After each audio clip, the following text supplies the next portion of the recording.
Better believe it. So today we got my guy Jaxon Smith Njigba. Usually what I like to do is do a whole season breakdown. But for this guy, I'm just going to do a breakdown over this last game that they have for the bowl game. Record-setting performance.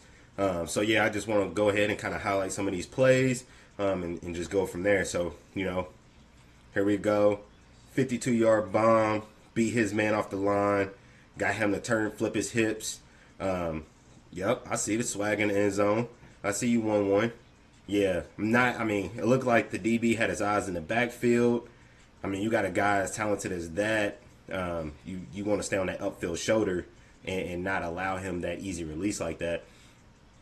Here we go, right here.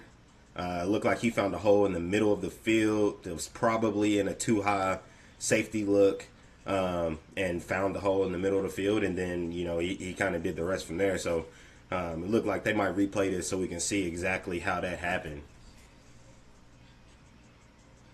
Let's see. Let's see if they let us see how that happened. Yep. So too high safety. Quarterback looked him off. He found the hole in the middle. Safety fail. All right, that explains that. Downfield block, and then it was a race to the end zone from there. So, I mean, hey, good play all around. Look how we had a crossing route. That's a man beater. If you play, you face a team that plays a lot of man defense, you run those crossing routes to beat the man. Once again, down the middle of the field. Looks like somebody, whoop, and a fumble.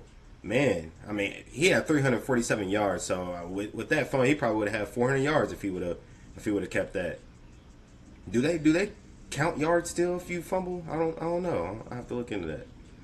He's catching it out the backfield. So I mean, you would think that he got all of these yards out of just 50-yard bombs down the field, but it looks like he had a lot of possession catches, modest gains, and it looks like he was just pretty good. I mean, also you think about it, 15 catches. I mean, you can rack up a lot of yards in 15 catches. Yeah, he knows how to get open. He completely beat his man, and then two more missed tackles after that and got to the end zone for about 35, 40 yards. So, I mean, it's explaining how he got to 347 yards on the night, 3 touchdowns on 15 receptions. He was also targeted 16 times. So, I mean, that was only one time that the ball was thrown his way that it didn't result in a catch. I believe the 15 catches was a record as well for either Ohio State or in the bowl game. Once again, he knows how to get open. He knows how to beat that man. See him at the top of the screen. This right here is the hardest catch in football, in my opinion. Not only is it an over-the-shoulder catch, but like he's looking over the left shoulder, and ultimately when the ball falls, it's falling over the right shoulder. So like you don't even get to see the ball come in. It's kind of a muscle memory thing. And I mean, sometimes I don't even think you can really explain how the catch is made. It's just probably a lot of repetition and playing ball and being a receiver, majority of his life, is what does a lot of that work, and then ultimately just that God-given ability and skill. See, look, as you see, like he's not even looking it all the way in once it gets to the points where it's like right over top of his head. That's really crazy. That's really crazy. That's how you get 347 yards catching. You make some catches that, most people probably wouldn't have made that catch.